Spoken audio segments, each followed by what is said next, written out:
It is 4 o'clock. I'll call this meeting to order. We'll begin with the roll call. Mayor Sue Patterson, Present. Deputy Mayor Warren Dickert, Present. Councillor Harold Fleet, Present. Councillor Dave Hawking, Present. Councillor Carol Hudson, Present.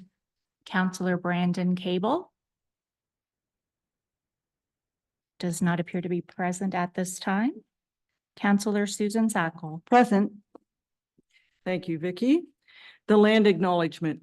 As we work toward reconciliation with Indigenous people, we begin our meeting today by respectfully acknowledging that we are situated on the traditional territory of the Anishinaabe Nation, the people of Three Fires known as Ojibwe, Odawa, and Potawatomi nations, and further give thanks to the Chippewas of Saugeen and the Chippewas of Nawash, now known as the Saugeen Ojibwe Nation, as the traditional keepers of this land. Welcome to our Committee of the Whole meeting for Monday, October 7th, 2024. Good afternoon, Council, staff, guests, the viewing public, and the media. Council, does anyone have a disclosure of pecuniary interest or a conflict of interest? Of course, if one should arise during the meeting, you may declare it then. Item 4 is agenda additions or deletions, and we do not have any. We'll move on to our health and safety message. And I want to say our health and safety message demonstrates the town's commitment to safety to staff and our residents. It is intended to raise awareness of potential risks, promote safe practices, and help prevent injuries, illnesses, and fatalities. Councillor Sacco.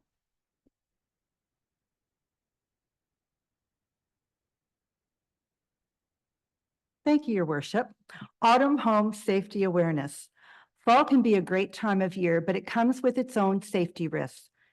These are a few simple fall safety tips to keep you safe while enjoying the change to cooler weather, which we're definitely seeing today. Check fall yard tools such as leaf blowers along with their power cords for unusual wear and tear. Repair or replace worn tools or parts right away. Service your central heating system to prevent breakdowns and potential safety issues. Prevent back injuries when raking leaves by standing upright and pull from your arms and legs. Don't overfill leaf bags, and when picking them up, bend at the knee and use your legs, not your back, for support. If you use a leaf blower, shield yourself. Wear appropriate clothing, eye protection, and work boots to prevent injury. Wet leaves on sidewalks and roads can be slippery and result in accidents and slip and fall injuries. Slow down and leave space between vehicles when driving. Keep pathways and sidewalks clear of fallen leaves and wear appropriate footwear. Don't permit children to play in leaf piles near the curb. The piles can obstruct the view of drivers and put a child in danger, especially since it starts getting dark outside earlier. Thank you, Councillor Sacco. Item 6 on the agenda is delegations, and we have one this afternoon. We have James Calderon, Director of Property Development, and I believe Gilbert Schiller, Vice President of Acquisitions from Rivera Incorporated. Welcome, gentlemen. The floor is yours. Good afternoon, Your Worship. It's great to be here with you today. Obviously, Rivera has been a longstanding member of the community, particularly at Village Seniors, where we operate a continuum of care retirement home, inclusive of seniors apartments, all the way through to long-term care. And it's with regard to the long-term care component that we're here today to provide an update on our progress with the redevelopment of that program. As you are, I believe, aware, we have been working with yourself, Your Worship, as well as members of staff to facilitate a redevelopment across the street from the Hanover Hospital.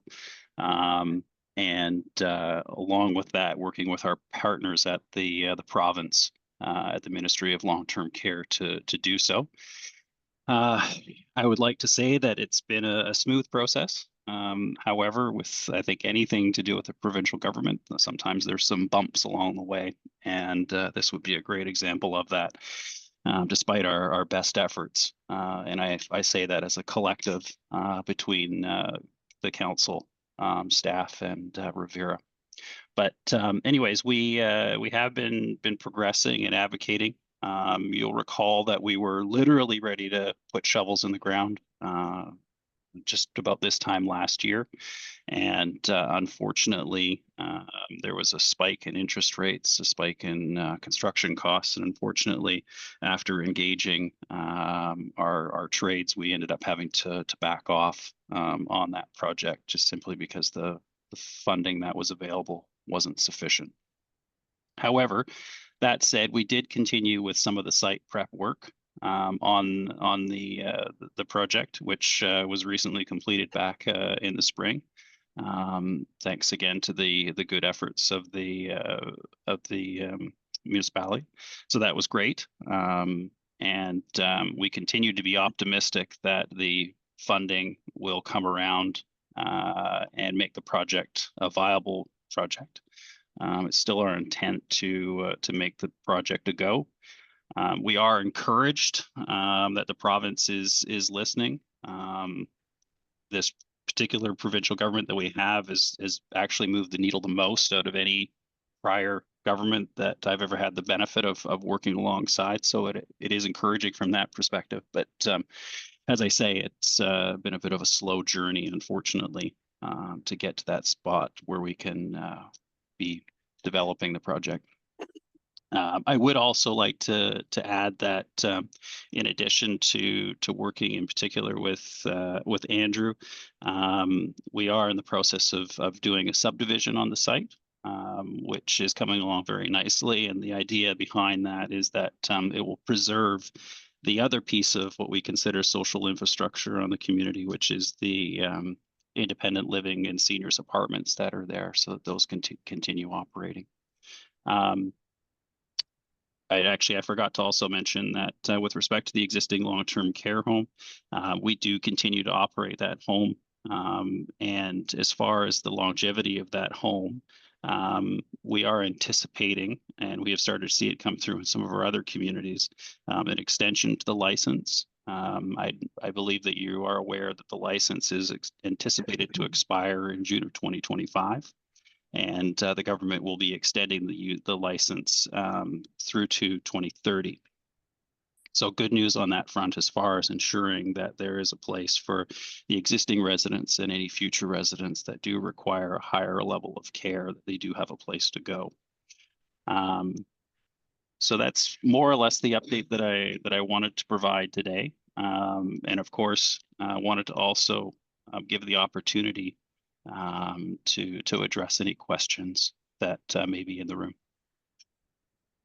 Thank you for that update. I'm sure you realize that our residents are very interested on what's happening with Revera. And of course, the extension is to be expected, because I don't foresee the province closing any long-term care homes because they haven't met the standards. So I'll open it up to council. Do you have any questions, council? Councillor Fleet. Thank you, Worship, and thank you, James, for your presentation. Back, I can't think of the exact time, but there were extra beds allotted to Hanover, and those extra beds will still be part of Hanover's Revera? That is correct, Councillor Fleet. So we currently have 70 beds that are in operation at the community, and there is an additional top-up to take us to 128 beds. All right, thank you. I just want to make sure that those beds are still coming to Hanover. Appreciate that. Most definitely are, sir. Thank you. Councillor Hawking. Thank you, Worship. Just for my own edification, because I get this question all the time from local citizens who are anxious about the completion of this project. When exactly did you purchase the property from the Hanover District Hospital? James, do you happen to have that offhand? I believe it was, sorry, I do actually have it. It was in August of 2018. So now we're 6 years into the project with really nothing to show for it other than the storm sewer that we installed to help with the development. Is that correct? Not entirely, Councillor Hawkins. So we have done a lot of the planning work, has been completed. We have also been working with utilities to ensure that the site is serviced. And as you mentioned, the civil works have been ongoing and recently completed. Thank you. Councillor Hudson. Thank you, Your Worship. James, you had mentioned you had been working with Andrew regarding a subdivision on site. Is that the site of the current village long-term care facility? That is correct, Councillor Hudson. So that subdivision won't be happening then until whatever time you have the new one built and the people are moved. Is that correct? No, they're running in parallel, actually. Maybe can you just explain that a little further for me then, please? Sure. So what's happening is that the existing severance that's taking place is related to ensuring that after the current long-term care home is closed, that the existing retirement home can continue in operation. The intent would be is that the current long-term care home could be utilized as an alternative form of housing. So then Valley View and Sprucewood would remain the same. Correct. Thank you. Yeah, the idea is that we don't want to lose that housing, not only in what we call our community, but in the wider community of Hanover. Exactly. Great. Thank you so much. Andrew, I see your hand is raised. Go ahead, please. Thank you. Yeah, just to go beyond that, what Gilbert means is sometimes when council hears subdivision, you're thinking of a plan of subdivision. And I think just to be clear, it's a subdivision of land, a severance that occurred, really separating the property that's the existing long-term care, that old original hospital, from the portion on the back. So just that maybe helps clarify the term subdivision, Councillor. Thank you, Yeah. Andrew. Thank you for that, Andrew. Are there any other questions or comments? Deputy Mayor Dickert. Thank you, Your Worship, and thank you for this update. From the time that they break ground until occupancy, any idea what that time frame would be? It's generally about 24 to 30 months. Very good. Other questions or comments? Okay, I don't see any other ones, and the council appreciates you giving our community this update, because as you can imagine, there are lots of questions and rumors start when we don't have the answers. So we can hope for the interest rates to lower and the construction costs to go down, and we wish you a speedy build once everything's up and running. So thank you very much for attending. And thank you so much for the time and your continued support. Thank you. Okay, moving on with the agenda, we have item 7. We do not have any business arising from the minutes. Item 8 is staff reports, and the first one, 8.1, is report PRC 1324. The subject is the disc golf course development ad hoc committee update. It's from Laura Kristen, our Director of Parks, Recreation and Culture, and I need a mover and seconder to put this on the floor. I have Deputy Mayor Dickert and Councillor Fleet. Laura? Thank you, Your Worship. Good evening, Council. So back in March of 2022, the Hanover Disc Golf Course Development Ad Hoc Committee was established. And since then, the committee has been providing input, leadership, direction, and as well as fundraising for this disc golf course that has been integrated into the town park. The Committee developed a fundraising strategy that was successful. Their fundraising efforts sold out all of the sponsorship opportunities, which secured a total of $11,500 in funding. This money was raised towards the development, and the course was officially opened in July of 2023 within budget. So, and thanks to the dedicated efforts of staff, the committee members, the Town Park Disc Golf Course is now completing its second season. Since the creation of the course, there has been over 1,500 documented rounds played at the course and has achieved almost 1,400 recreation hours. There is a graphic that I have provided in your package that gives a few other stats, but it certainly shows that this is yet another recreational opportunity in our community, and it's a great accomplishment for the committee to bring this project to fruition. The committee has identified the need for the addition of permanent tee boxes to be added to enhance the course.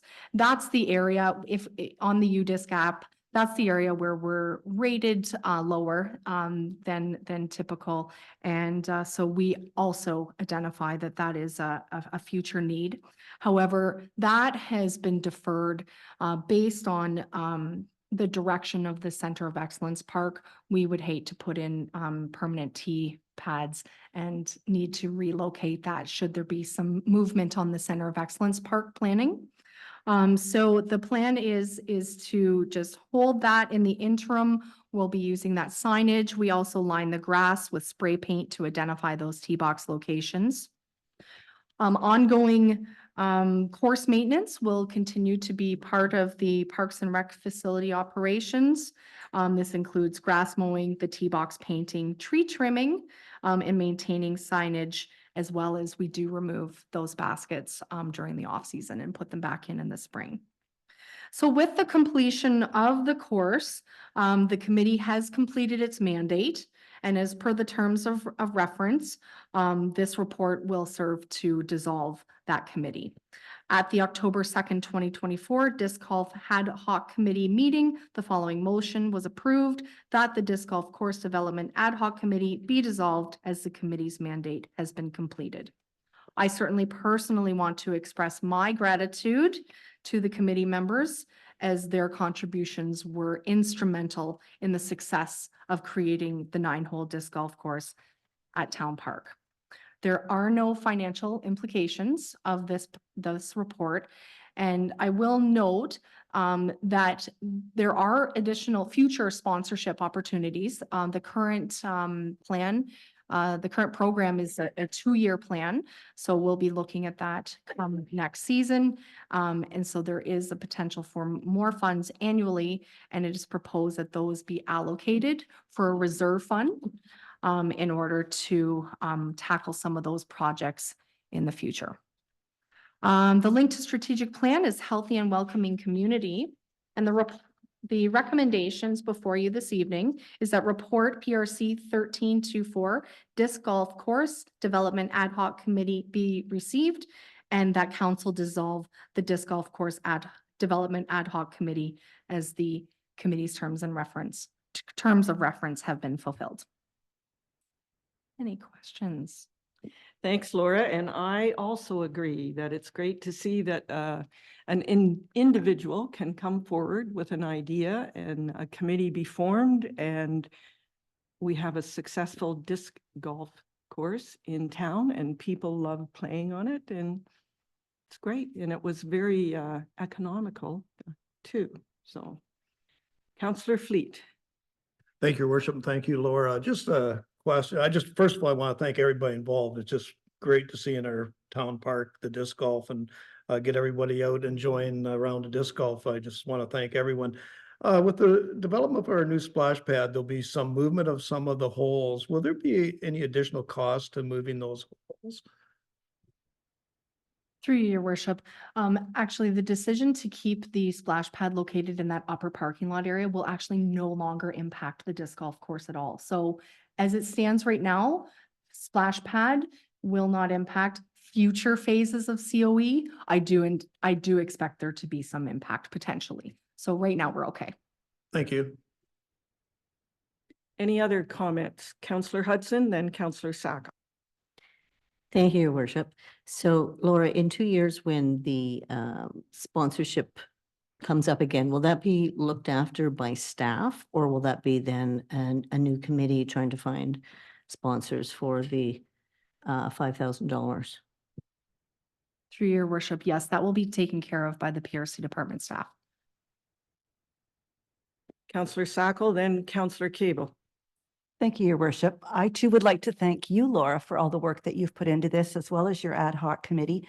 To think that your first meeting was in 2022, and here we are, you've done 2 full seasons is wonderful. It's nice to see, and I think the Splash Pad Committee is probably thinking, yeah, how long did it take us to get going? And so that's wonderful that things are moving ahead, and we don't have to be as long-winded as our Rivera project, unfortunately. So thank you. Councillor Cable. Thank you, Your Worship. I am sad to see this day come about, but I think that it's a really great thing that we have made it to the point of dissolving the committee.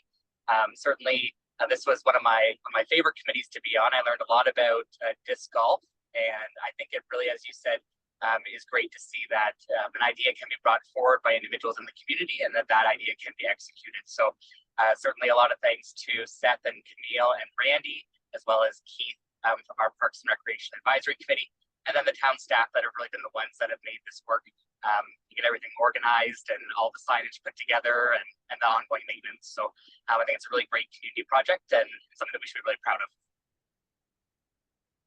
Thank you. Any other comments? I'll call the question. All in favor of PRC 1324? That is carried. Item 8.2 is report PRC 1424. The subject is the Splash Pad name and fundraising update. It's from Laura Kristen, our Director of Parks, Recreation and Culture, and I need a mover and seconder to put that on the floor. Councillor Sacco and Councillor Hawking. Laura? Thank you, Your Worship. So since July of 2022, the town has been working to advance the development of a community splash pad.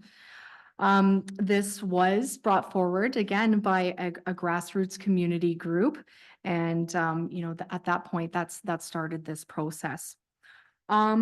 I don't know if it's necessary to go through kind of any of that background information. If it's okay with you, Your Honor, I'll move right into the discussion part of the report. And again, this is a great good news story, something that I'm really proud to be here and to be supported by the Splash Pad Committee that's here this evening to officially announce that the Splash Pad Committee has been working diligently towards their fundraising goal, and it is with great pleasure that the committee shares that we have actually exceeded that target. The target or the funds raised to date is about $350,478.50 has been raised. And this certainly is a testament to the committee's hard work as well as the generous support from our community. So thank you very much. The campaign recently received a $50,000 donation from Canadian Tire Jumpstart Charities. And this has been complemented by an additional $25,000 from the local Canadian Tire store. This bringing the total contribution to an impressive $75,000. So in recognition of this support, the committee is recommending for council's consideration that the splash pad development be named the Canadian Tire Splash Pad.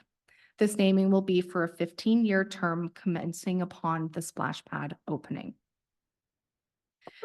The committee has been utilized as a resource, and we have also considered the naming municipal properties policy that includes the objective that the identification of municipal properties should strongly reflect either community history, civic pride, community contribution, or an accomplishment and or the geography.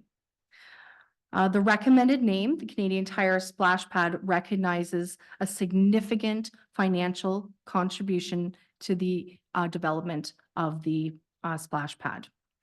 So in turn, that's what the name is being recommended.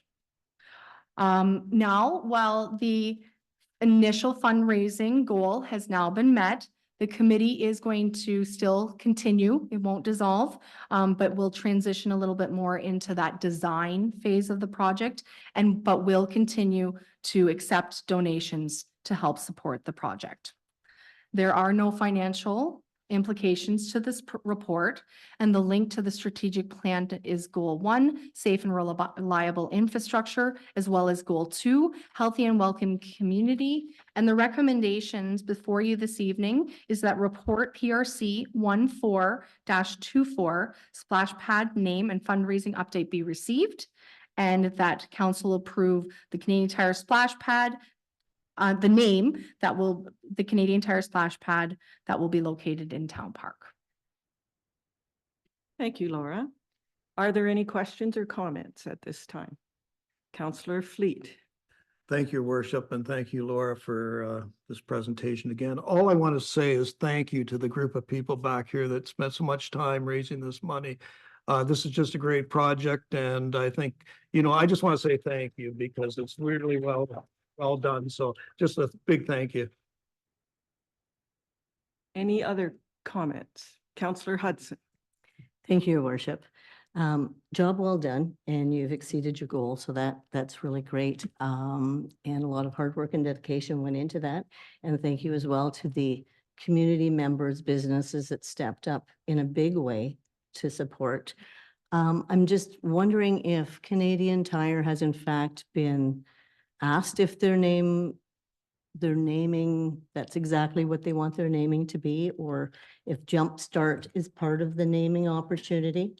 Because it's both Jumpstart and Canadian Tire. So just wondering if there's any options with the naming. It looks like because of the policy that we have, that the only one of those 5 criteria was a significant contribution. So just wondering if perhaps one of the other criteria could be involved in the naming opportunity as well. Through your worship. So yes, we have certainly involved the Canadian Tire, the Cousins family in that naming, as well as Jumpstart has been a part of that as well. So, you know, as far as looking at adding any additional recognition, like based on your question, you know, that's something we'd have to take a look at. I do caution us to, you know, to keep it specific. I think I would want it to be not too lengthy in signage, for signage purposes, for example. If that answers your question. It doesn't specifically answer. I'm thinking the name has already been chosen.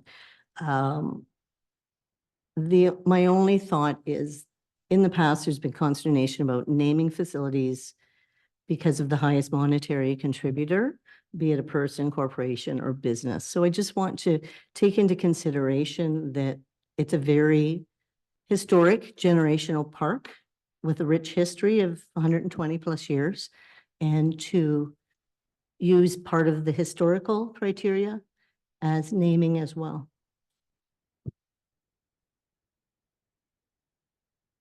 Through your worship. This part is just for the splash pad itself. There could be future phases that could be considered. Councillor Hawking. Thank you, Your Worship. Just a few points here. I'm going to read from my iPhone if it's okay. On behalf of Town Council, the many children, the parents, the grandparents, and the entire community, I would like to personally thank and express my gratitude to all members of the Splash Pad Fundraising Committee for their unwavering commitment to reach out and meet the our fundraising challenge presented to them. Tonight, I'd like to say special thanks to committee members who are with us in the gallery here. Marion Masaloup. Marion has acted as our chair and has done a fantastic job. And I think she was one of the individuals who started the grassroots movement. So thank you, Marion.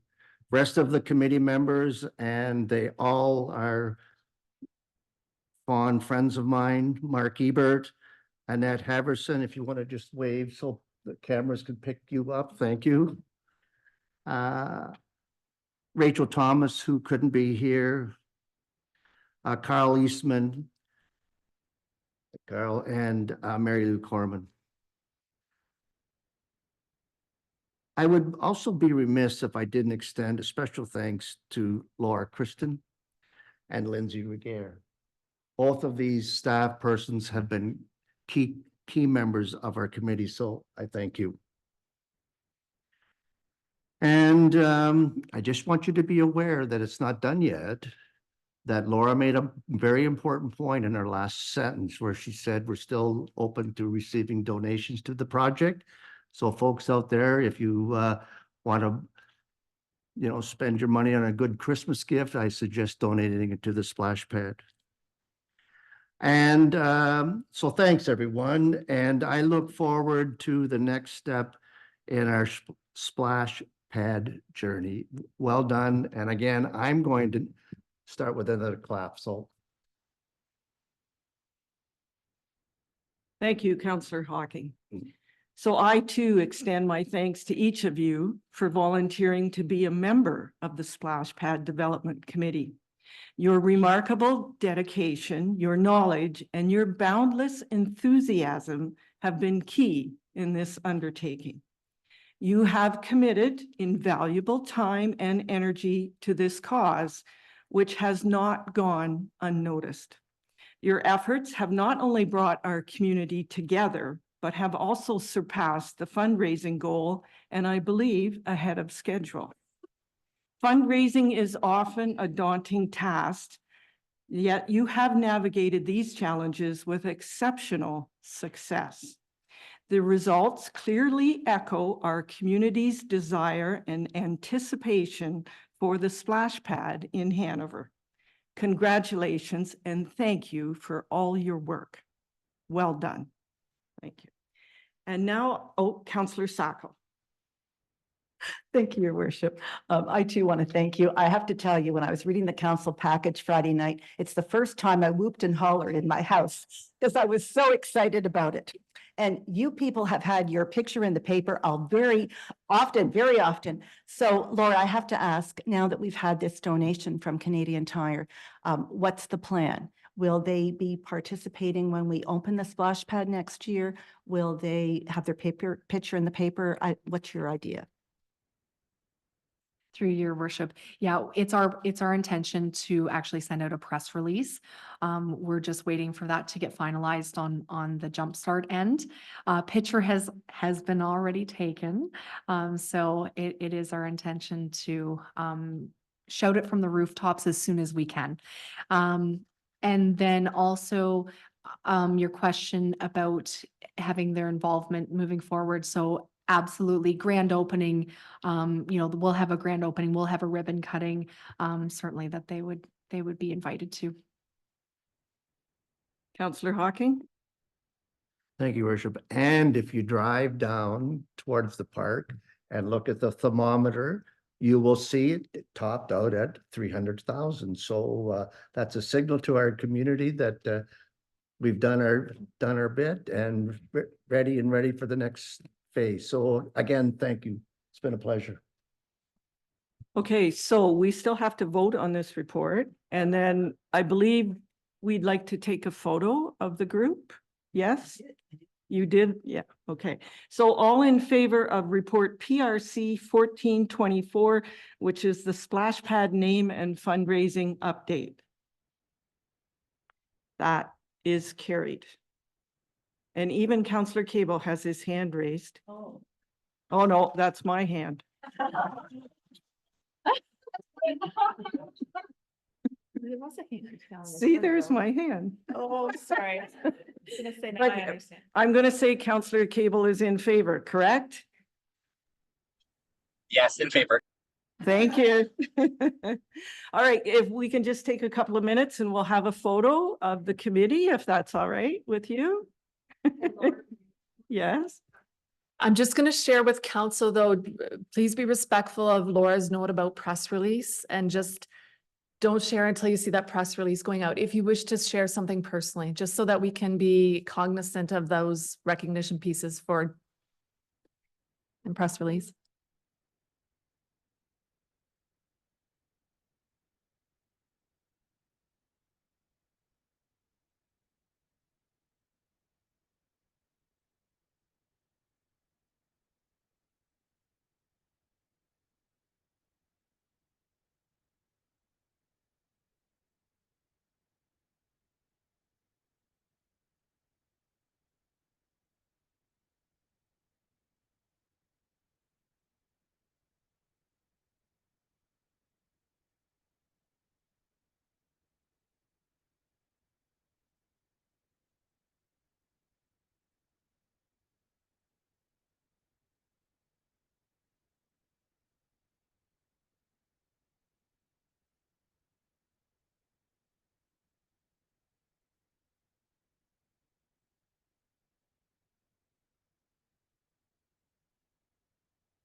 Okay, our next report is item 8.3, and this is PRC 1524. It is the splash pad request for proposal, and it's from Laura Kristen, Director of Parks, Recreation and Culture. I need a mover and seconder to put this on the floor. Councillor Sackle and Councillor Hawking. Thanks again, Your Worship. So if it's okay with council to just skip over kind of that background section, being as this is the second report this evening, and really dive into that discussion part. So the intent of this report is to seek council's approval and commitment to proceed to that next step, which would be to issue the request for proposal for this project. So and I'll just refer to that as the RFP moving forward, if okay with you. The RFP will seek proposals and costs from professional firms to provide that splash pad design, amenity options, that site preparation, site servicing, splash pad construction, including a concrete pad, the play features, as well as the landscaping, pathways, and shade elements. It is recommended that this RFP process be implemented sooner rather than later, based on the fact of hoping to leverage kind of 2024 pricing, and as well to strategically align the project so that we can have an early spring 2025 installation. That will certainly depend upon the submissions that we receive and the commitments that they have made, but this will give us that opportunity to position us as best as possible. And the idea is that we will allow for the proposals to be reviewed and assessed, and then the intent is to provide a follow-up report with the proposed recommended firm for council's consideration, ideally before the end of the year, and hopefully following 2025 budget approval. I will note that the campers washrooms renovation, it is our intention to leave that out of this current RFP and to issue a separate RFP for that campers washroom renovation following budget approval. I want to talk a little bit now about the water management systems. This was brought forward in your report back in 2023, providing you with the two different systems. We have the flow through and we have the recirculation system. For the purposes of proceeding with the RFP process, we are looking for council's direction to proceed with that flow through system. The flow through, it uses fresh water, potable water from the Hanover water source. This system does use less energy per year, and it is the least expensive for initial installation. This system also requires minimal maintenance. It does require kind of that opening where staff would go in, check for hazards, whether it's doing some cleaning, and certainly making sure that it's operational and it would be open every day. And the flow through system does utilize more water. In the traditional flow through system, the water is pumped into the pad, and then there's no treatment, there's no chlorine that needs to be added. And then therefore we don't need to have specialized staff as well in order to be monitoring that. But the water consumption has been estimated at approximately 23,760 gallons per day. So the volume of water will depend, the volume of drainage water, I'll correct myself, does depend on factors such as usage as well as rainfall volume. If we get a multi-day storm event that comes through, that water would be considered drainage water for the splash pad as well. So staff have, since we brought this forward in a report, we've done some research, and we're recommending that we seek approval from the regulating agency to install a dechlorination unit, and that any of the drainage water will actually discharge into the natural environment. And this way we can avoid the drainage water from going into the municipal storm or sanitary system. So this is something that there's a blanket approval. Our engineer has worked with a neighboring community to achieve a very similar approval. And so we don't have that approval just yet, but it is what we are proposing. So if that's the case, should we get approval, there is a savings of approximately $16,300 of savings to avoid putting that water through the sanitary system. The dechlorination unit will have some costs attached to it. We're estimating about $5,000, which does make this a very cost-effective alternative for us to consider.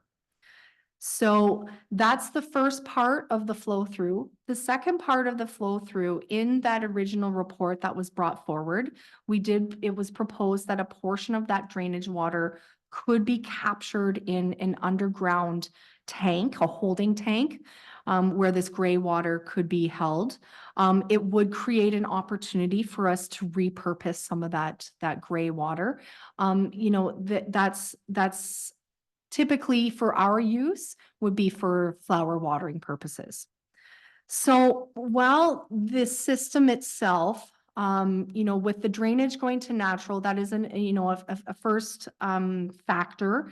And then second, the holding tank would offer some environmental benefits, but the practicality of that has become questionable. So the capacity of the holding tank that's proposed is 2,000 gallons. We have flower watering, a tank that has a capacity of about 500 gallons. Staff typically don't even use the full 500 per day, usually on average about 300 to 400 gallons. So the practicality comes in as the water that we're going to be able to use with that flower watering is under 10%. It's estimated at about 8% of the splash pad's drainage water usage. So given that there's additional costs to install the tank, we would also require electrical to be brought there. There would also be a pump that would be installed in order to pump that water out. The ongoing potential maintenance of that pump and that system. I think if it was a case where we had irrigation at the park as well, that's where communities really see that benefit. They're able to do the flower watering and pull the irrigation, but for less than 10% of the water being actually reused for flower watering in our community, it is recommended that we don't implement that holding tank due to the lack of practicality. This recirculation system I've provided here just as an example of what the other options are. This is not what the committee or staff are recommending. The recirculation system operates more like a pool. It cleans, it disinfects the water and sends it back for reuse on the splash pad. It does result in less water being used, less water going to that drainage. But it would require a certified pool technician as well as monitoring chemical levels throughout the day. And it is approximately $100,000 more in a capital startup than the flow-through system. So it is our recommendation to proceed with the flow-through water. The PRC advisory and the splash pad committee have discussed the pros and cons and the operational impacts, and it is committee consensus for the flow through. So the financial implications, this report itself does not have any direct financial implications, but there certainly are some project finances that I've brought forward at this time. So the fundraising committee, as we heard in our last report, has exceeded that $300,000 goal. And certainly it is something that staff and the finance committee that'll be coming forward are exploring that suggestion to potentially consider a combination of borrowing and or tax levy funding for the remainder of the funds for the project. So this will be brought forward and presented during the 2025 budget deliberations. But I have provided you with an updated financial projection. So utilizing information from the plural feasibility report as well as recent professional costs. So in the original report back in 2023, the cost was estimated at $640,000. Based on the information that we've been working on over the last year, that amount as provided in the table has been estimated at $621,400. So we have brought that down based on some investigation that we've done. So the one thing to consider that there have been some financial costs as part of the fundraising. So we do have two costs. The first one is that we have, as part of our fundraising campaign, allowed for some donations to be pledged over a number of years. And based on an interest rate of 4.9%, we've got about 110,000 that has been pledged, and that would equal to $4,871 in interest in the next 4 years. So that is something to be considered, as well as the committee used $2,276 for expenses that was used for printing as well as advertising, etc. So that's the capital side of it. On the annual expenses, the operating budget, this would be the splash pad operations will be assumed by the Parks and Rec department. This will include garbage removal, litter, hazards, broken glass, and like any amenity, splash pads require staff resources. So we've provided you with two options here because the impact of the sanitary storm cost versus the natural drainage is significant. So a difference of about that 12,400. So I have provided both options for you based on estimated operating costs. That certainly highlights this report. The link to strategic plan is goal 1, safe and reliable infrastructure, and goal 2, healthy and welcoming community. And the recommendations before you this evening is that report PRC 1524 splash pad request for proposal be received, and that the Director of Parks, Rec and Culture be authorized to proceed with the request for proposal prior to the finalization of the Town of Hanover 2025 annual budget for a splash pad project with the flow-through water management system. Deputy Mayor Dickert. You knew. Thank you, Laura. And again, this is a good news story. I am supportive of the flow-through management, water management system. I think that is the right way to go. I'm just curious why we're not doing the RFP on the washrooms at the same time so that we know what our costs are. Because right now we're just approving the RFP, so it's not a, I would think there should be some efficiencies by having the same RFP for both projects. Through you, your worship, we anticipate it'll be more of a landscape-based company that's going to be picking up the RFP for the splash pad, whereas the bathroom will be more of a construction-based firm. But could we not be fully aware of what our total costs are going to be if we did both RFPs at this time? You could, it could drive your price up though, because if you've got that the firm who takes up on the splash pad would have to take that on as a sub, which typically could drive price up. Could. But if I recall correctly, I think when we were going to the community was saying if we're going to put a splash pad in, we do need washrooms. So are we selling ourselves a bit short here if we don't plan for the entire thing and know what the entire cost is going to be right up front, I guess? If that was the case, I would prefer to issue 2 RFPs right now then. One for the washroom and one for the splash pad.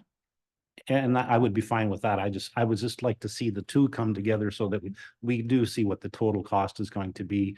And again, I think the public said that if we're going to build a splash pad, we want washrooms there. So I think if we're doing the project, we should have all of the information and then we can make the right decision. So I guess my suggestion would be that the recommendation would include doing both RFPs at this point in time. So Laura, did you say something about the budget for the washrooms? Yeah, it is. It has been included in the description on page 4 under the capital, and it has been estimated at 68,900 for the renovation of that. So that needs to be approved during the budget, Correct? Deputy Mayor? But what we're talking about here is just the RFP. We're not approving spending this money. We're just getting the estimates to say what it's going to cost us. So then we can have that proper discussion at that point in time. So, and that's why I'm saying I would rather see us go out and get both RFPs at the same time, and then we know exactly what we're up against. You can do that. You could bring that back at the next meeting. So I would suggest that if we can just move forward at this time to issue an RFP. Typically, staff don't bring forward an RFP example prior to it going out. Usually it's once the results are in, if that. I was just gonna add, if it's council's direction to proceed with both RFPs, then we would just modify the resolution accordingly, amend the resolution accordingly to reflect that. With some help perhaps from Clerk Vicky around that. That was my intention. Yes, thank you. Councillor Hawking. Thank you, Worship. I support Deputy Mayor Dickert's suggestion. And I'd like to see the process completed or the approval for the RFP approved tonight. So if we can just modify our original statement as CAO indicated, let's do it. So I'll turn to the clerk. This is an amendment to the resolution. That's correct. I would take it that Deputy Mayor Dickert has made the motion to amend the original motion. Councillor Hawking has seconded that motion, that we proceed with both RFPs. Councillor Cable. Thank you, Worship. It's a very exciting night that we're looking at issuing the RFP for the splash pad. I would like to make a motion to amend the amendment. Because really, I think that we need to be looking at not only the washroom, but the whole Center of Excellence Phase 1, which should be part of the splash pad when it opens. And so I believe that cost was estimated around that $160,000. And in my opinion, if we're going to be looking at any kind of long-term borrowing for the splash pad, we need to have it all done at the same time. So I would assume that we would want to put that RFP out for phase one in a fairly quick period of time.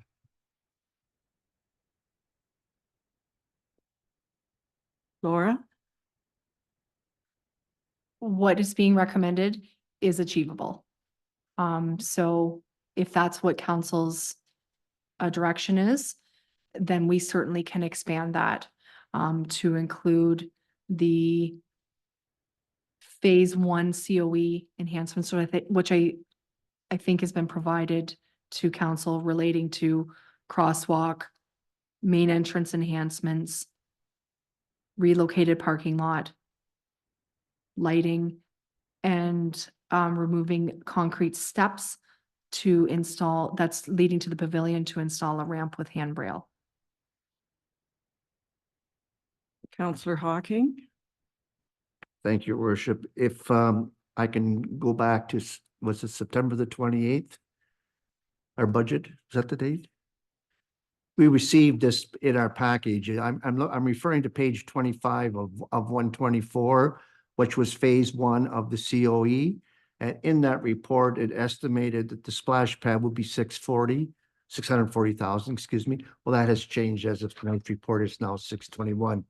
Also, with reference to what Councillor Cable, it laid out all of the other parts of the COE phase one, and that total was 169,800, which would add to and Laura mentioned it, crosswalk, lighting, fees from Saugeen Conservation. So I'm in the mood tonight to support another amendment. So I don't know what the procedure is. If we vote on Deputy Mayor's amendment, or we make another amendment. If I may, through you, Mayor Patterson. So what happens is the motion put forth by Brandon Cable and seconded by yourself will be voted on first, followed by the motion put forth by Deputy Mayor Dickert. Yes, and then the main motion.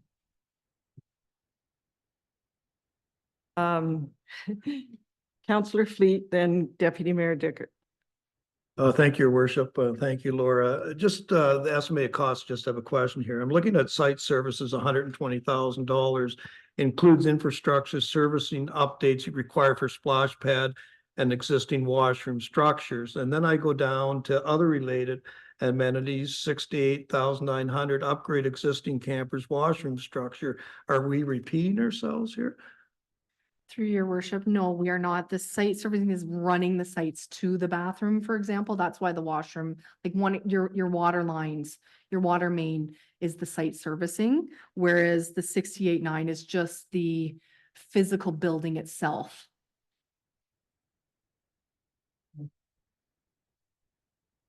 Thank you. To me, it just seems all as one washroom structure, campers washroom structure. I just wonder if it should be all just one cost. Through your worship, I'd keep it separate still, only because that site servicing isn't just servicing the washroom itself. It's running the main water line to the splash pad, to the washroom, et cetera. So it's for the entire project, not just the washrooms. That helps. Deputy Mayor? Thank you, Your Worship. Could this be done as an amendment to my motion? And my second part of the question is the RFP, once we get the information back, would we be able to pick and choose and say, okay, we will do this, this, and this, but for now, we don't have the money to do portions of it? Through your worship, we could set it up. I'm thinking on the fly here. We could set it up as being line items. So usually instead of saying, okay, I'm going to ask for a sum total for, crosswalk, lighting, it would require, it would be tricky perhaps on the bidder's end, because we were asking for everything so specific. And in our RFP, we can certainly set it up that, you know, one or all or none of these line items we may proceed with. So we would certainly, I'd ask for the clerk's help to make sure that that's worded properly, in order to give us that ability. The only challenge I would say with doing it that way is you could, the whole economy of scale comes in. When you're bidding on an entire project, we may lose some of that. When we're saying, okay, I want a price for just the lighting. If we remove that, whether it's captured in other areas, that would be my only caution, but I think it could be done. As I said, I would be willing to certainly amend my motion to include that phase one that Councillor Cable has mentioned, but I would like to see it done where we do have, because some of those COE phase one projects may better tie in to a future, to the second phase of what we're hoping to do down there. So I don't know if that's workable to our clerk, but I would be in favor of amending my motion to save a couple steps, I guess, but whatever works best.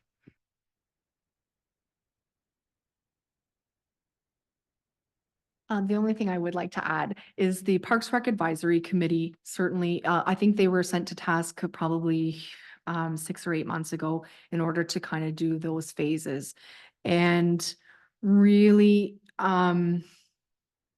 there certainly are larger, bigger ticket items that come up in the future phases. If I could be so bold as to say, most of these options or projects as part of that COE, that first phase, they're quite critical to the splash pad development. So for example, making that splash pad, like the accessibility of that splash pad is very, very important. So putting that ramp in, lighting is very, very important to protect our asset. The washrooms we've already talked about as being a key component. The crosswalk connection for safety, that relocated parking lot, we're losing some parking. I would say if there's anything on this, this phase one that I wouldn't maybe necessarily put as much merit in would be the main entrance enhancements at 5,000. The rest I feel are quite critical to the project. Vicky. Deputy Mayor, the motion put forward by Councillor Cable is to amend your motion.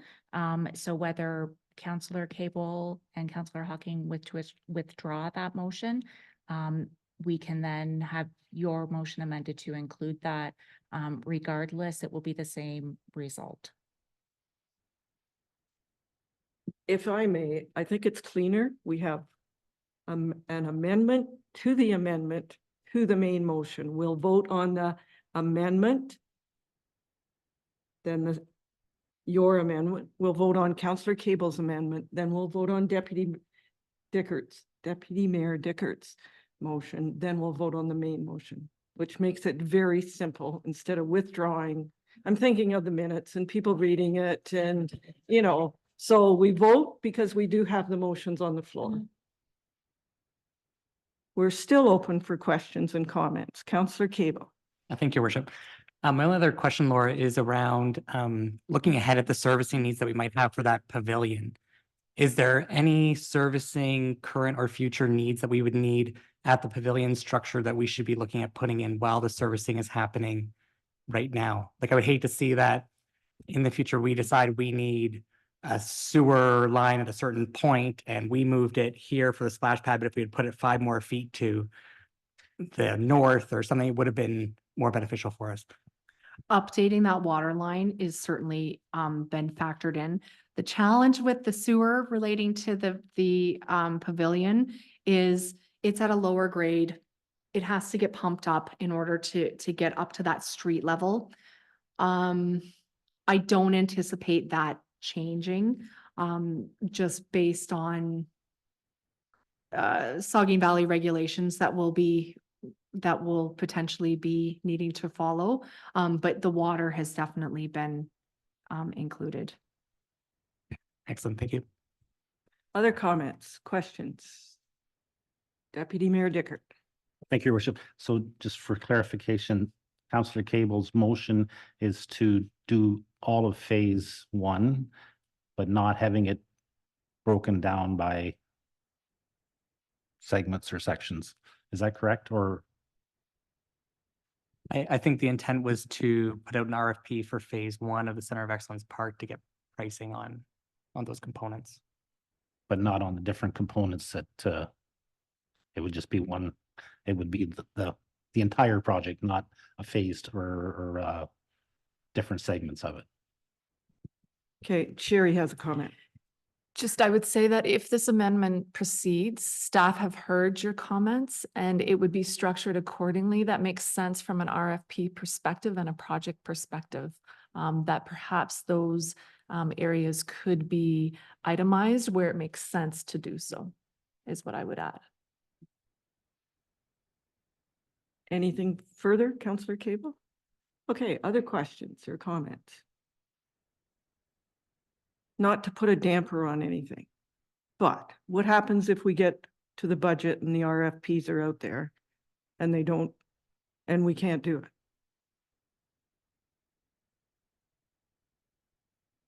What happens to the RFP? It just sits?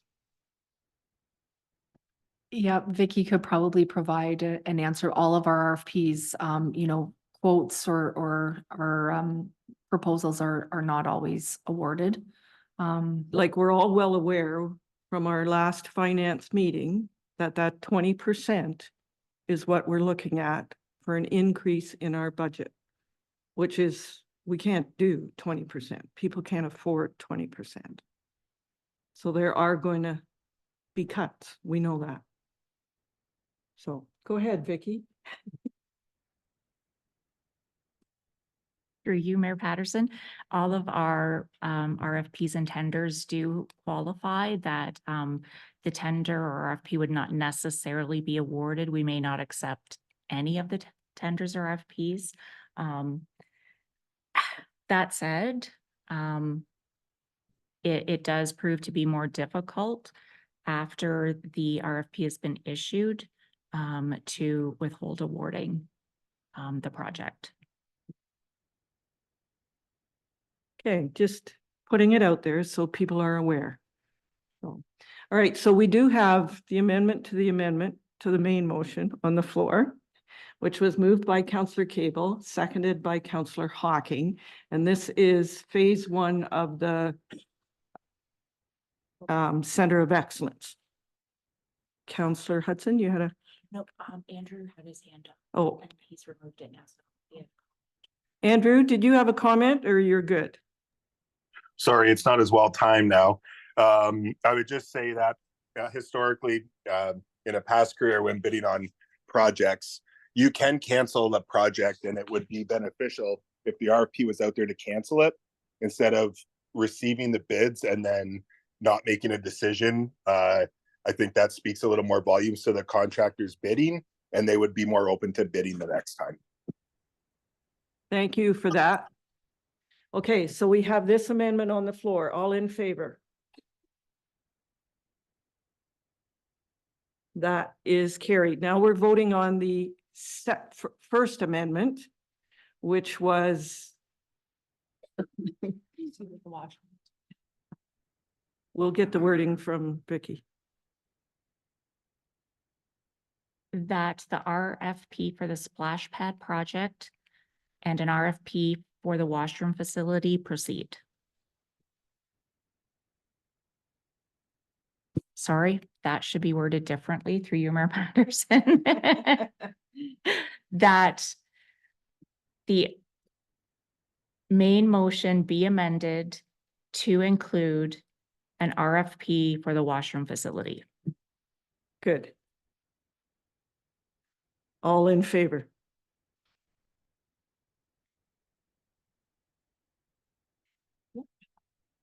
So now we're voting, that was carried. Now we're voting on the main motion, which includes as amended.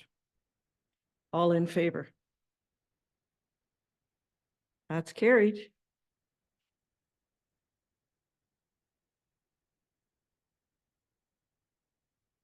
We hardly ever have amendments to our motions.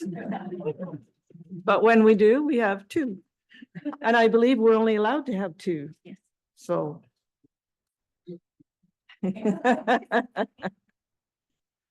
All right, so we'll move on. Item 9, correspondence requiring action. The first one is 9.1, and this is a report from Grey County requesting feedback on the potential centralized planning service model. And Sherry is going to speak to that. Thank you, Your Worship. So if you recall, council has previously had a conversation about our questions and clarifications related to the centralized planning model. And this correspondence came after that conversation and discussion, and I believe was a result of a county council directive accordingly. So this was provided, I believe, to provide some further clarification to when they needed that information and those questions. So following our conversation at the council level, I've provided an initial list of questions and clarifications to the county. I would say that if there's others that have been prompted by this correspondence, then we'll note those this evening and provide those to the county contacts as well. Staff are meeting tomorrow morning because there's a couple of areas that maybe we didn't maybe capture specifically. As an example, commentary on other roles supported by the municipal planning staff beyond the development application process. That's something we didn't necessarily capture, although it was referenced in our initial questions to the county. So if there's further questions that you have this evening, I will note those and provide them to the county accordingly. So has anyone thought of any other questions they want to ask and send to the county? Councillor Cable? I just thought you might be wondering about a couple of things. I don't think my questions are new at this time. Really, I think they're more so about time for the planner within each municipality and how we're going to maintain customer service standards. And really at this time, I really struggle to see the benefit of the model if I'm understanding that we're going to lose the junior planner that we currently have on staff, but give all the planning fees to the county, and then potentially have to hire another administrative assistant to assist, since part of the junior planner's role is administrative. And those are questions that we've reflected to the county, specifically in the, sorry, I just want to make sure I'm clear here. Specifically in that customer service area is the section that we did that. So there was community, public, and customer service was kind of the grouping that we included that. And we talked about those pieces, as well as within the administration, sorry, not the administration. Sorry. What is it specifically? Anyways, I think I'm in the right spot. I'm just not seeing it. But yeah, in that community public customer service area, we've certainly talked about those pieces around what would it look like? When would those staff be in the hubs, that type of thing. Excellent, thank you. So something that just came to my mind, would this person be present during our planning advisory committee meetings? Depending on who? I would say yes, that would be a factor of their role. Okay. If you can just add that to the list that. So again, I'll turn to the clerk. Do we need a motion, or we're just directing staff to provide the feedback? We would not require a motion on this as long as, since we've already provided some feedback, this is just additional questions that are being added. Thank you. Are there any other comments or questions that staff can provide? As Sherry said, staff is meeting tomorrow, and they'll finalize it and send it off to the county. Okay, very good. We'll move on. 9.2, this is a request for purple lighting on October 29th to support Rett syndrome. Vicky, you're going to speak to this? Through you, your worship, we did receive this request from members of the community, Barb Lawrence and Ann Hicks. And I'll just give a bit of background. The Ontario Rett Syndrome Association exists to ensure that individuals with Rett syndrome are unable to achieve their full potential and enjoy the highest quality of life within their community. So Rett syndrome is a neurological disorder that impairs a child's ability to speak, walk, eat, and even to breathe easily.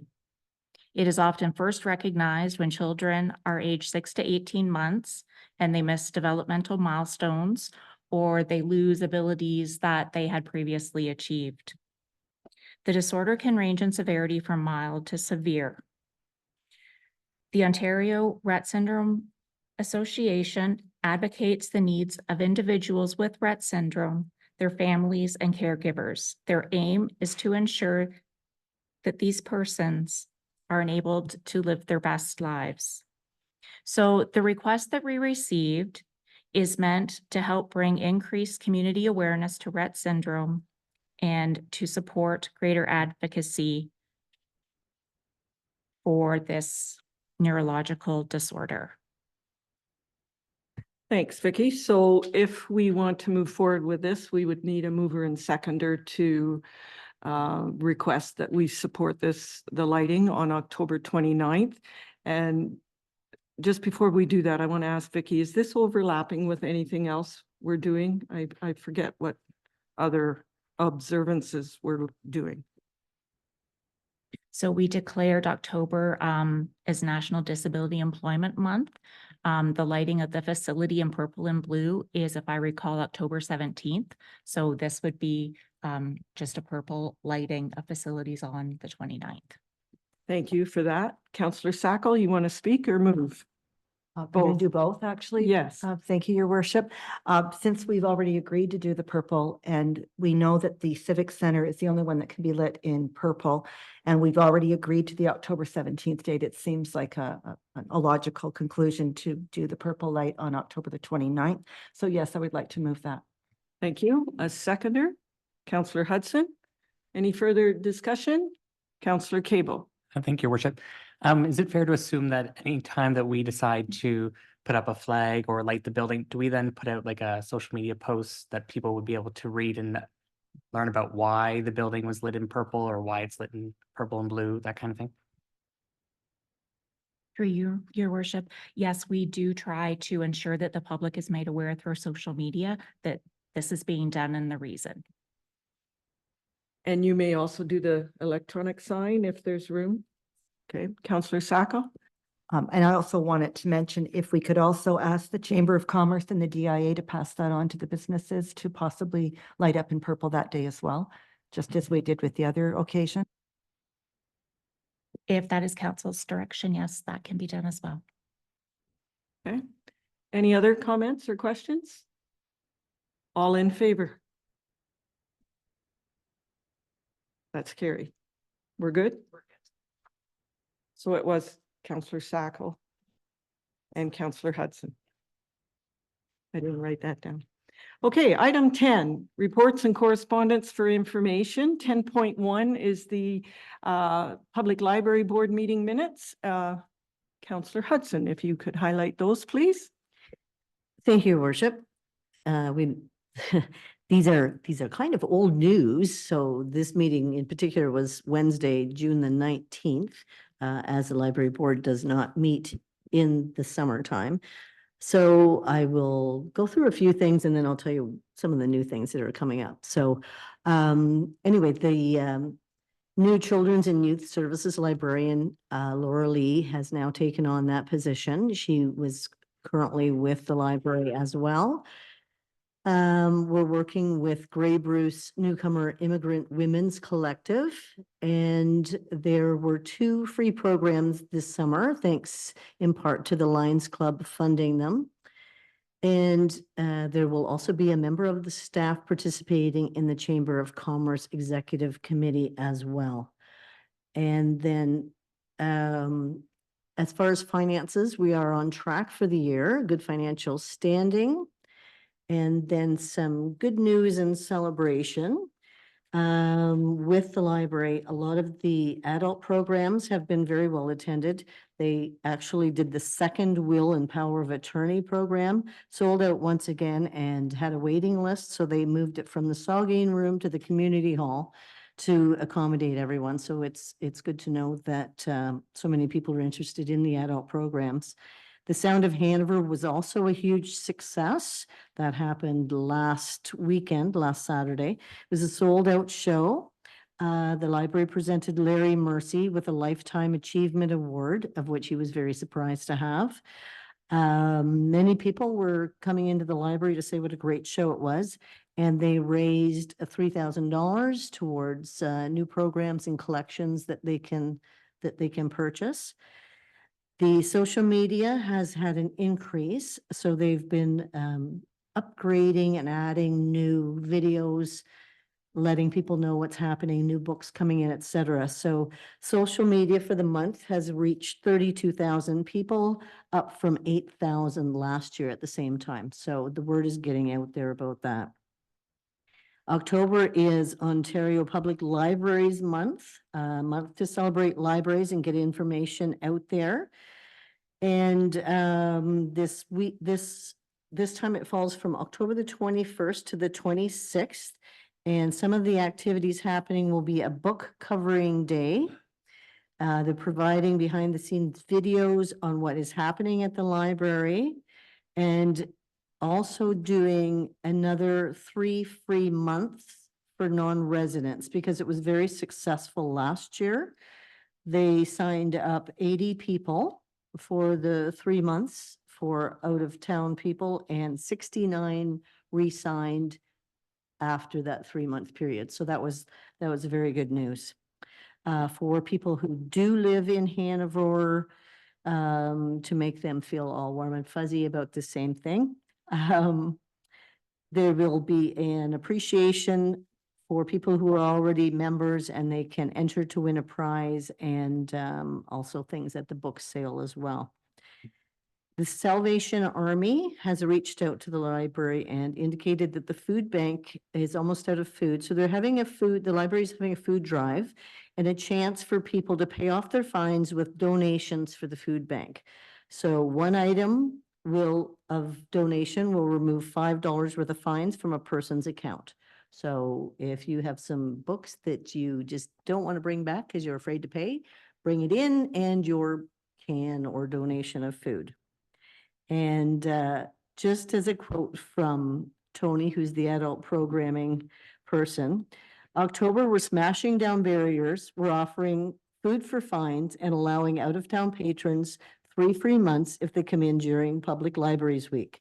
We're gathering the town together and hosting some large fun activities like our book sale at the Hope Community Church, spooky story trail with original stories written by JDSS drama students, and that will be happening after the trick-or-treat trail down at the Hanover Park.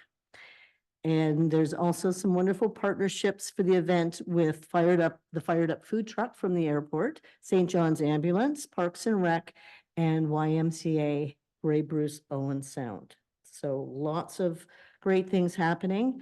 And also the library was a presence at the fall market and selling crafts and some 3D printed bookmarks to some of the kids, and lots of conversation. So out there making people aware of what the library is all about. Very good. I'm pleased to hear that the people that non-residents signed up for the library. So that's very good. So, all right. And of course, if anyone has questions, just raise your hand. The next item, 10.2, is the Hanover Police Services Board meeting minutes from September 16th, and I will highlight those. And Councillor Hocking, you're welcome to add if you so wish. I do want to mention that all board members and police officers are mandated to take Community Safety and Policing Act 2019 mandatory thematic training. So this training covers human rights and systemic racism, recognition and respect for the diverse, multicultural and multiracial nature of Ontario society, and promotes recognition and respect for the rights and cultures of First Nation, Inuit and Métis people. And it says here it should be completed in under 8 hours. We can say 8 hours is not near enough, at least for the board members. All of our board members have completed it because ours deadline was September 30th. And I'm saying it was at least 10, if not longer, that it took me, other people longer, because it wasn't an easy process. The information was excellent, but the whole process of the training was not the easiest, but we did get through it. We're all trained, so that's good. We're working on the 2024 to 2026 strategic plan update. And I do want to highlight about unnecessary muffler noise. I'm sure all of council has received at one time or other questions or comments about loud mufflers, whether it's a motorcycle or a car. And there will be increased enforcement, especially with a blitz going on in the spring. And the chief advised that if people are concerned about the noise level of these mufflers, you should call the non-emergency number, not the 911, but the number is 519-364-2411. And share the information with the special constable that will answer the phone. And they will direct resources to that area. You don't have to have a license plate, even if you know that there's a vehicle going by every day at 4 o'clock or 6 o'clock and on what road. You can share that information and the police will direct their resources to that area. Because you don't need to sit there and listen to that when it's happening on a continuous basis.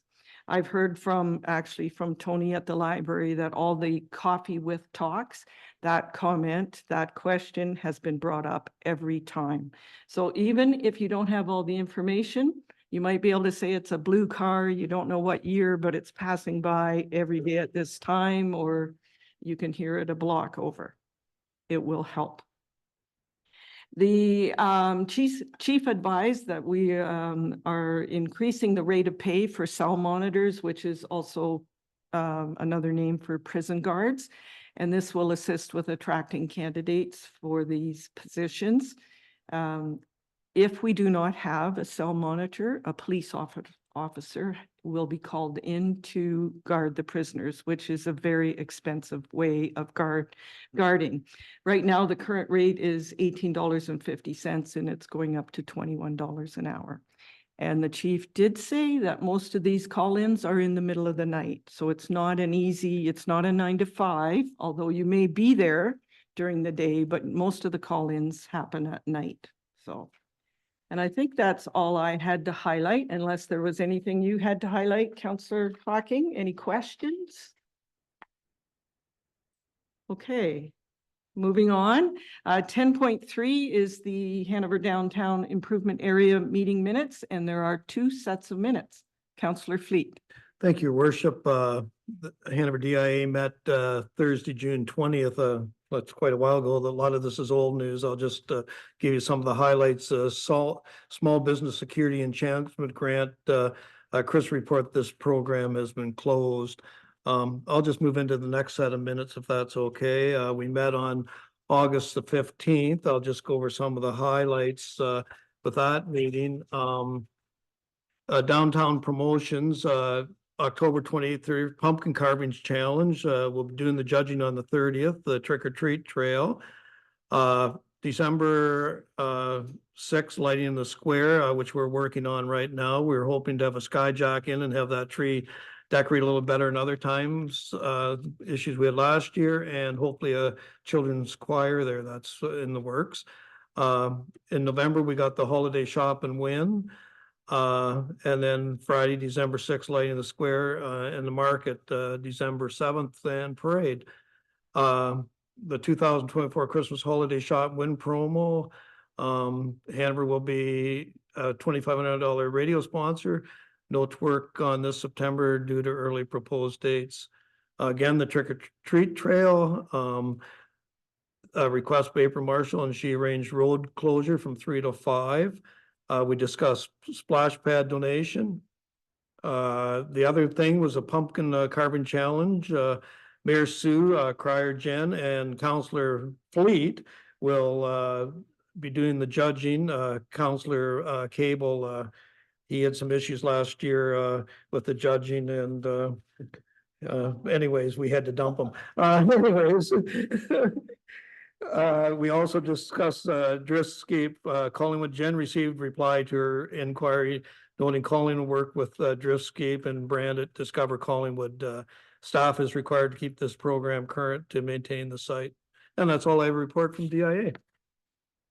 Thank you, Councillor Fleet. I was going to say you had the summer off, but you only had 1 month off. That's correct. And there are many committees and boards that actually take sometimes 2 months off in the summer. Councillor Cable, did you want to respond to any of that or not? It's been a pleasure to assist last couple of years, but I will leave that up to Councillor Fleet to do the judging. It's tricky. It is tricky. It is difficult trying to judge. So, all right, 10.4 is the Saugeen Municipal Airport Commission meeting minutes. Councillor Hawking. Thank you, Your Worship. So we met on Wednesday, the 18th. And we changed the time. Normally we meet at 1 o'clock, and this was just to accommodate other municipal reps' conflicts. It was a pleasure to have Joyce Noon, councillor from the municipality of West Gray, attend our meeting. And that just reminds me that anyone is welcome to attend our meeting, and we're meeting October the 9th, which is this Wednesday at 1 o'clock. And we have Steve Furness, Travel and Tourism Coordinator from County of Gray, attending our meeting. I'd just like to highlight some of the main points. There was a little bit of a typo on the report, the airport manager's report, and I didn't pick it up when I proofed it, so I apologize. And I picked it up when we got our package. That should read a new 30,000 liter, not a 30 liter. We wouldn't get much fuel in 30 liters. So, and we have a 10,000 liter right now. So what that advantage is, it really helps us in bulk purchasing, which of course, ultimately impacts on our revenue. Thanks out to Marvin Freiberger, who went to air at no cost, delivered the tank for us. Just a little highlight on the COPA 54, Friends of the Airport. They did have a fundraiser, and they realized $2,540 at a pork chop dinner. And that money goes to pay the subscription for our Canadian Flight Information Broadcast System, known as CFIB. And we're also having a Christmas party. Christine always provides us with updates on financial statements, and we're working desperately to make sure we create a profit or revenue neutral. And then we highlighted in our report some of the pictures that we had for our fly-in with children. They really, it's a very positive event for us. So I'm open to any questions. Are there any questions or comments? I just want to say it's really great to see the kids flying, and then to see that pilot who got the idea when he was a young kid to continue on with it. So, but yeah, the smiles are great. Kids love it. So On that note, Your Worship, I was out there this is about a month ago, and we had a corporal from the armed forces currently serving, and he was from Markdale, and he just dropped by to say hello to some of the pilots who he got to know through a co-op experience. And so they do touch people in different ways. So yeah, it was nice to see that. Thank you. All right, 10.5 is the Launchpad Skills Training and Technology Center meeting minutes of the board. Councillor Cable. Thank you, Worship. The Launchpad Board of Directors met on Tuesday, September the 24th. You'll notice that we're pleased to have 9 members on our board now. I believe it was in the last set of minutes, but Krista Lesavage, Amanda Monahan, and Julia Malott have joined, which is fantastic. The board welcomed Emmeline Druitt, who is Launchpad's new youth program coordinator. Emmeline comes to us from West for Youth, and so she has a background in marketing and social media and youth programming, and also some sales experience at Smitty's, and I think she'll be a great asset to Launchpad. Barry Heaney from BDO attended the meeting to present the annual audit. The audit resulted in a qualified opinion stemming from the fact that, like many not-for-profit organizations, Launchpad derives revenue from donations and user fees, the completeness of which is limited to that which is recorded. And so that was the note that's on our statement. The 2023 statement show an accumulated surplus of $91,500 and an annual surplus of $9,600 without amortization. In our financial update, it provided an update on the financials to date as of August 31st, and the balance sheet was currently showing a surplus of $4,400, including the town's contribution, and Launchpad is awaiting some transportation funds from 2023. The board discussed the need for financial prudency moving forward and a robust sponsorship campaign. We're also hoping that the youth program manager position will result in new program offerings for the fall. The operation manager presented her report. There's a few key areas that she's working on: outdoor beautification grant, and that was a grant that Launchpad received a couple of years ago that needed to be wrapped up. And so you might have noticed that there's some work happening on the outside of the property right now. Launchpad was also approved for rural economic development funding, and that will advance instructor recruitment and curriculum development at Launchpad, paying for a new coordinator to start in 2025. A grant writer was also contracted to assist with a skills development fund application. The fundraising committee presented their report, and they're currently working on a fall donation campaign. And lastly, the operations committee presented its report, and Launchpad is continuing to source program instructors. So if anyone is interested in being an instructor at Launchpad, please contact Christine or Emmeline. And sourcing, applying, and monitoring grant activities has been a primary focus of that committee. If anyone has any questions, we'd be happy to take those. Are there any questions or comments? It's good to see the positive financial numbers moving in the right direction. Deputy Mayor Dickert. Thank you, Worship. And actually, my question is about the financial situation. They said a surplus of 4411 at the end of August. Is that the entire funds they have left for the rest of the year, or is that a surplus over and above what the budget was suggesting? I believe that the 4,400 is the current balance in the bank as of August 31st. So with several months to go, that's going to look different, I guess, at the end of the year. Do they have a line of credit or something that they operate on to go forward from there? Or what? The town. I think it's a good question. So certainly my understanding would be that at the current time, since the town is the bank account, that any additional funds beyond the $4,400 would come from the town. But you are expecting money from Grey County, right? Yes, so we are expecting some transportation funds and of course looking for sponsorship and donations. But I don't know what council's position is around the idea of lines of credit, or at what point the Launchpad board needs to ask for permission to access the town's accounts beyond the $100,000 that they're currently budgeted.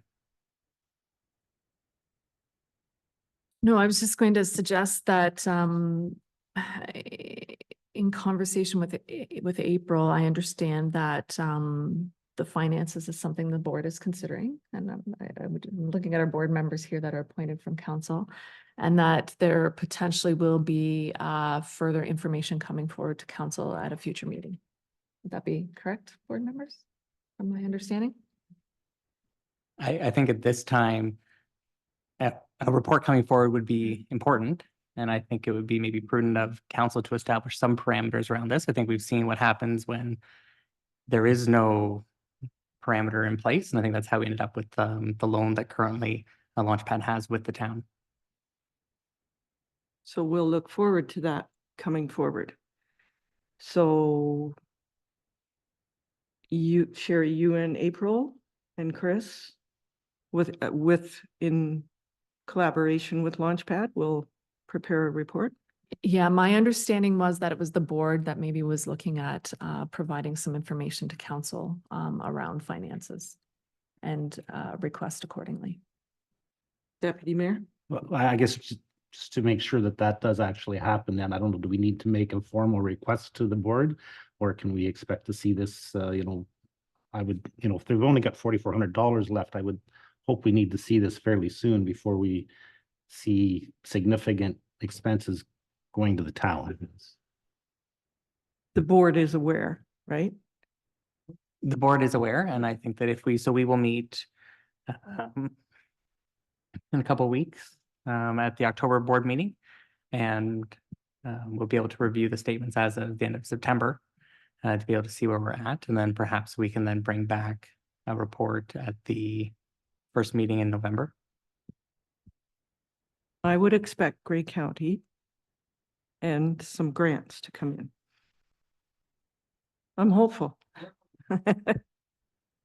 It does sound positive that the grant writing is moving forward. Councillor Fleet. Thank you, Worship, and thanks, Brandon.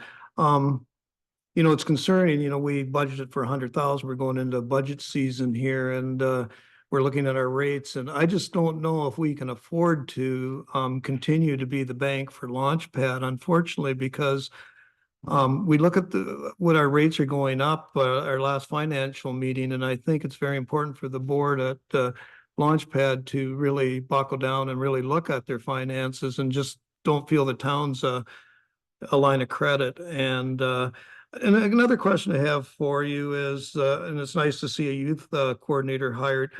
Are there any numbers of youths that are participating in these programs or any field trips?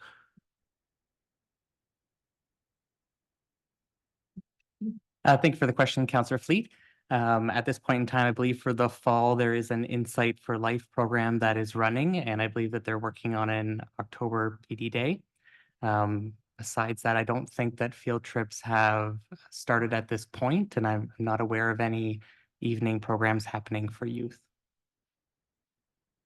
Thank you. Any other comments or questions? Councillor Sacco. Thank you, Your Worship. Correct me if I'm wrong, but in 2015, when Launchpad started, was the town not serving as a bank at that time, helping out Launchpad? Because we're dealing with an annual fee for rental of that facility, Councillor Fleet, and that is killing our budget. So again, I think you have to remember that council has approved through their budget process $100,000 contribution to Launchpad for your operations and finances. The town really is to act as your bookkeeper, right? There's a separate thing between bookkeeper and bank is what I would suggest as that alternative, right? So we act on your behalf as a bookkeeper in kind. But again, bookkeeper and bank are two different types of meanings. It doesn't mean that because we're your bookkeeper or potentially that source of funds, accordingly, that's up to council's direction and approval. Councillor Fleet. Thank you, Your Worship. When Launchpad was formed, I thought they were supposed to be self-sufficient in 3 years. And here we are 15 years later, and we're still funding Launchpad. So I'm just gonna say, these are all valid points. I think that we need to have those conversations at the appropriate time, which would be budget, or when reports come forward accordingly. Again, the before us tonight is the minutes, which includes some financial information. But I would say that those conversations are appropriate at those times when we have those opportunities to make some decisions. So Counselor Hocking? I would just like to support Councillor Sacco's comment. When I read through the initial beginning of the launch pad, there was a report from the municipality of Ingersoll. And I believe this launch pad is sort of a model taken off of Ingersoll. Apparently the council today went down there and visited.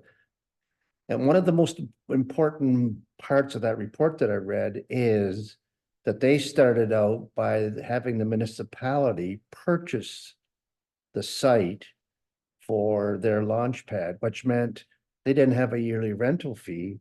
And I think that it really, I don't know the solution, but I think it really is a deterrent when you're looking at, I don't know what the rent is, but it's substantial and it really cuts into the overall operation of their budget. So even though they were adopted and under the model, I guess my point is one municipality gave them they purchased it. I don't know what the building was, but they didn't have any long-term costs as far as rental. Every year we have to pay rental, and it'd be amazing how much rental the town or Launchpad has paid over since 2015. I would say it's, let's see, that's my math, 9 years. I bet you it's close to over $500,000 just in rental fees. So that's maybe something we should look at the long-term viability of the Launchpad. Just a comment. Thank you. Okay, so we're going to get back to the minutes. And I look forward to your grants coming in, being hopeful, and the money coming in from Grey County. So that's for information, those minutes. And both reps are well aware of the questions that were posed during this meeting, and you will take that back to the board, please. Item 10.6 is the community safety and well-being planning of the municipalities of Bruce and Grey. Their minutes. Councillor Sacco. Thank you, Your Worship. So our committee met on September the 6th virtually, and under the Youth Wellness Hub, Shannon McGavin provided a comprehensive overview of the community collaboration for Grey Bruce and Huron-Perth Youth Wellness Hub models. The Wellness Hub mission is to engage rural youth and communities to co-develop and co-lead the development of safe, accessible spaces for youth to belong and receive wellness care and supports. Sites are being considered in Walkerton, and they're looking at places in Grey County as well. There are walk-in services with a one-stop integrated service delivery model, and they target 18 to 25-year-olds. The local impact focus is intervention and prevention, providing a safe space to allow for a sense of belonging and connection.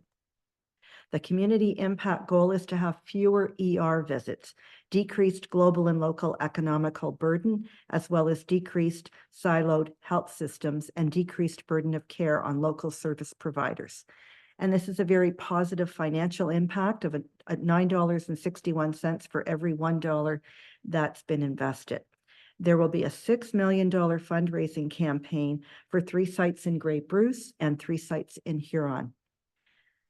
Under the provincial and local updates, Anne Marie Shaw from the Community Services in Grey County mentioned that families will be down to $22 per day for childcare costs.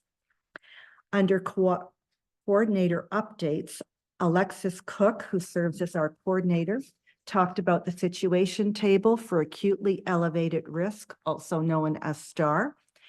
She mentioned that there were 16 situations to date. 2 have remained open, but all had their acutely elevated risk lowered, which is what we're going for. Protective factors include safety, education, and social support. So if you remember, there are 5 action tables, and there is an update on each one. Housing and homelessness, which we talk about quite a bit. They're working on a draft of coordinated access guide. Work continues on encampments and by names list referrals. The projecting capacity for needs is underway for Grey County. We believe there's an increased level of capacity projected for Grey County. And Bruce County confirms that using this by names list will assist with the planning there as well. The YMCA housing will continue to provide housing assistance. Number 2, addictions and substance use. Heidi noted work has been completed by the Community Drug and Alcohol Strategy, and that the strategic planning session that was held on June 3rd with 50 individuals represented 25 agencies and groups. The summary report and the draft strategic plan will be discussed at the next leadership meeting, which was on September 13th. Number 3, under mental health, Scott advised that the Bright Shores Wellness and Recovery Center opened on June the 18th. Most beds are full, and most people are moving from treatment into housing. 14th Street Transitional Housing Initiative received base funding to provide high acuity supports, and staff recruitment has been completed and has gone well. Number 4 is poverty and income. Jill provided a status report for the Poverty and Income Action Group. She advised that the income tax filing initiative has proven to be very successful, and that 211 volunteer recruitment initiative has been set up to ensure adequate supports that are available to meet the needs and demands. Work continues to support food and income security initiatives, and November 18th is set to launch the Grey Bruce Living Wage announcement. And finally is crime prevention. Road safety survey started in June 17th. It ended September 17th. Georgian College is analyzing the data. There were 2,200 responses to date. There were 100 participants at the Road and Internet Safety Day with lots of positive feedback from adults and youth. And they're waiting on an update on the Intimate Partner and Gender-Based Violence and Combating Indigenous Hate grant that was submitted to Safer and Vital Communities. And the short-term rental anti-human trafficking initiative is in the final draft stage and will be launched to the group in early October. And finally, under social media releases, if you turn to page 44 in your package, you have a poster called Action Table Lunch and Learns. So this is a new initiative for you to find out more about all of these areas that I've just gone through. So on Thursdays from 1 o'clock to 2 o'clock, beginning October the 10th, the Bruce Grey Poverty Task Force is available. And if you just click the register this event, it'll put you in, you put your email in, and they send you a link right away. I know because I've just done that one. The Mental Health and Addictions Networking Table is October 17th. If you're interested in crime prevention, that is October the 31st. Community Drug and Alcohol is November 7th. Homelessness is November 14th. And the Situation Table for Acutely Elevated Risk is November the 21st. And that's all I have for you today. Thank you. Any questions or comments for Councillor Sacco? Lots going on there. Okay, item 11 is planning and other meetings. They are listed on this agenda and on our website.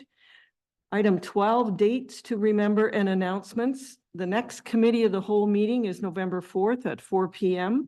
The next regular council meeting is October 21st at 4 p.m. The next finance committee meeting is October 28th at 4 p.m. The mayor's breakfast for business is Wednesday, October 16th. And the registration is at 7:45 and the breakfast and opening, the start will be at 8 a.m. The municipal office will be closed on Monday, October 14th for Thanksgiving. And at this time, I'll ask if there's any notices of motion. Seeing none, we do not have a closed meeting, so I need a mover and seconder to adjourn at 5:54. Councillor Hocking and Deputy Mayor Dickert, all in favor? Carried. Thank you.